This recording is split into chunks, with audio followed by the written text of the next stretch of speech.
Mình sẽ đại diện cho con người để chiến đấu với một chiếc máy bay đầy ắp công nghệ trong tập ngày hôm nay. Không phải chiếc này nha. Đây là DJI T70B, một chiếc máy bay được sinh ra để phục vụ cho các hoạt động canh tác nông nghiệp công nghệ cao. Trong tập này, mình và nó sẽ cùng thực hiện các công việc của nhà nông để xem nông nghiệp truyền thống của con người sẽ thắng hay máy móc tiên tiến sẽ làm chủ cuộc chơi nha. Nhiệm vụ thứ nhất, vệ sĩ vườn sầu riêng. Chúng ta đang ở một vườn sầu riêng và đây là chuyên mục có thể các bạn biết rồi, đó là mặt trên và mặt dưới của lá sầu riêng có màu khác nhau. Mặt dưới thay vì nó cũng xanh thì nó có cái màu vàng đồng này nè các bạn. Nhìn kỹ vô sẽ thấy nó được tạo thành từ rất nhiều các đốm tròn nhỏ bám lên bề mặt như vảy cá vậy á. Rồi vô mịn như có lớp lông tơ. Nó có tác dụng giống như một tấm khiên cách nhiệt vậy. Nó còn giúp lá chống mất nước nữa. Ui, cái đọt sầu riêng này cũng có màu vàng đồng nè, nhưng không phải như lá. Cái màu vàng này chính là một chiến lược tự nhiên để nó chống côn trùng. Thường đọt non nó có nhiều dinh dưỡng đúng không? Đúng. Thay vì nó có màu xanh mơn mởn như các loại cây khác thì nó có cái màu này để giấu đi cái sự ngon lành đó. Kiểu như ui tôi vàng úa rồi, ăn tôi không có ngon đâu. Nhưng sầu riêng biết tiến hóa thì sâu bệnh cũng tiến hóa được đó mọi người ơi. Vậy nên để cây khỏe và trái ngon, chúng ta vẫn phải hỗ trợ cho nó bằng phân thuốc. Giống như con người bệnh thì cần phải uống thuốc vậy đó. Nên mình sẽ cùng máy bay để thực hiện nhiệm vụ này. Rõ ràng là những thiết bị này được làm ra để nâng cao hiệu quả công việc. Nên là nếu tính trên quy mô canh tác lớn là mình không thể nào làm lại nó đâu.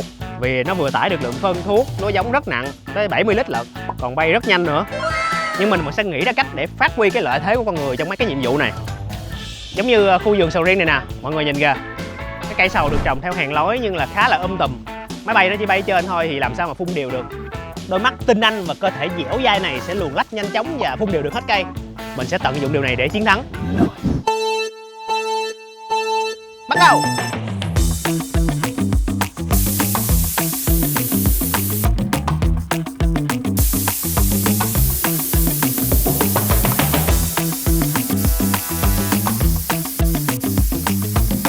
Mọi người thường thắc mắc là nếu phun thuốc thì rau trái có bị ảnh hưởng không? Có nguy hiểm cho người không?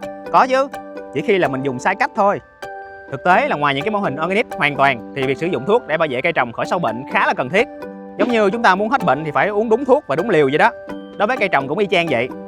Chỉ cần đúng loại và đúng liều thì vừa tiết kiệm thuốc, làm cho thuốc phân hủy nhanh hơn, rau củ an toàn hơn khi ra thị trường.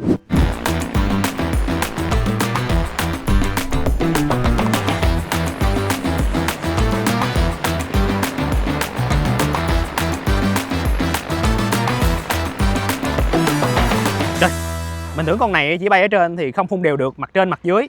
Về nó có cái công nghệ phun hạt siêu nhỏ giúp thuốc có thể len lỏi vào những cái tầng thấp mặt sâu lá luôn. Phải chơi chiêu mới được. Mình sẽ phun khói cho nó hết thấy đường bay luôn.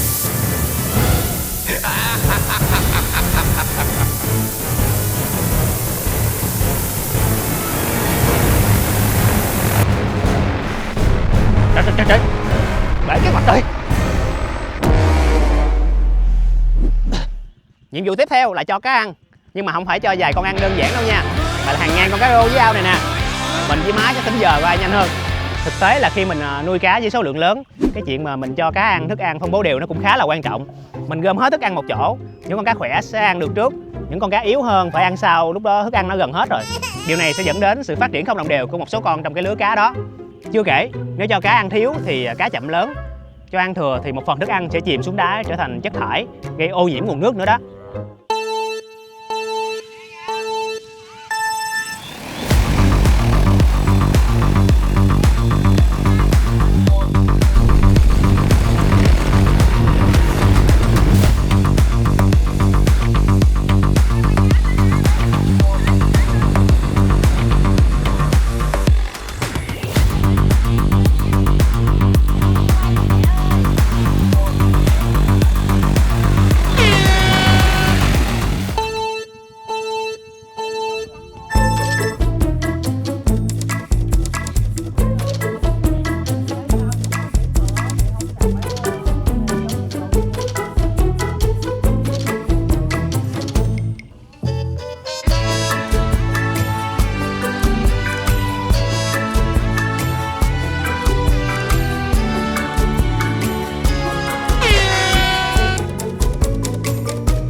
Mình thắng rồi.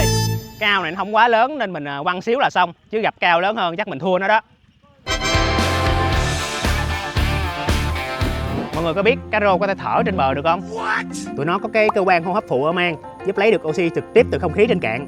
Điều này sẽ giúp cá rô có khả năng đi bộ trên bờ để tìm những cái ao có môi trường sống tốt hơn. Ở đây anh chị rào những cái này lại là cũng tại vậy mấy bạn. Sợ trời mưa cá rô nhảy lên đi qua chỗ khác á. Trước khi đánh giá nhiệm vụ cuối cùng, mình với nó sẽ chơi thêm một thử thách mini nha các bạn. Cái này chơi cho vui thôi chứ không có tính vô kết quả chung cuộc nha.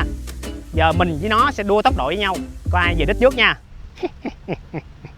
3, 2, 1, go!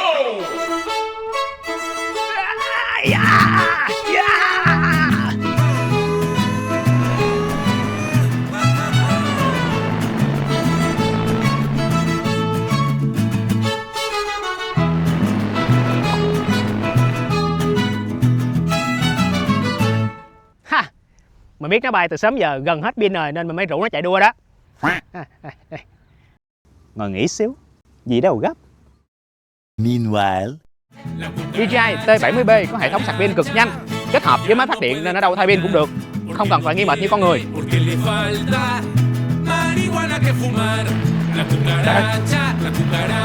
Ê, đợi.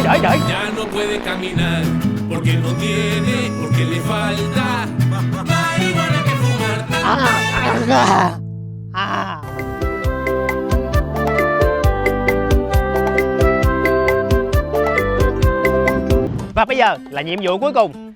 Cây lúa nở hoa. Chúng ta sẽ cùng nhau cung cấp dinh dưỡng cho cây lúa. Ruộng lúa này đang là vụ hè thu. Cây lúa của chúng ta đang vào giai đoạn chuẩn bị làm đồng nè mọi người. Chắc nó có tim đèn rồi đó. Để bông lúa được nhiều, hạt chắc, không bị lép các kiểu thì cây lúa nó cần phải được cung cấp đủ dinh dưỡng để cứng cáp. Lá lúa nó cần phải khỏe để quang hợp tốt thì nó mới có thể tổng hợp được đủ đường để bơm vô hạt, giúp hạt gạo mình ăn hàng ngày được ngon ngọt hơn. Đôi khi đất tự nhiên qua nhiều vụ trồng thì nó không còn đủ dinh dưỡng nữa, nên chúng ta phải bổ sung thêm cho nó, giống như uống vitamin để tăng đề kháng, ăn đồ bổ để bồi bổ gì đó. Trong những mảnh ruộng lớn, chiến thắng chiếc máy bay này là điều không thể, nhưng mà với những cái mảnh đất có địa hình hơi lạ vậy, đó là cơ hội để chúng ta chiến thắng đó.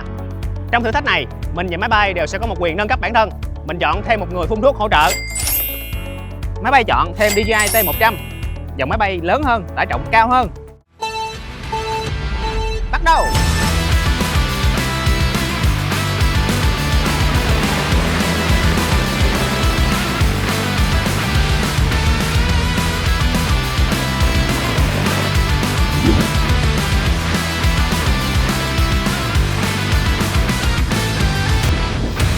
Đã xong. Nhiệm vụ này thực sự là mình phải chịu thua rồi mọi người ơi. Mình phun cũng nhanh nhưng mà tụi này nó phun không những nhanh mà còn đều nữa. Vậy là tổng kết lại, DJI T70B đã giành chiến thắng chung cuộc. Máy móc thực sự đang thay đổi cuộc chơi nông nghiệp hiện tại. Con người chúng ta sau này không phải bỏ quá nhiều thời gian và sức lực cho những việc giống vậy nữa. Thay vào đó, chúng ta chỉ cần dùng kinh nghiệm, trí óc của mình để vận hành những hệ thống này thiệt tốt. Và đó chính là mục đích của những chiếc máy này được sinh ra.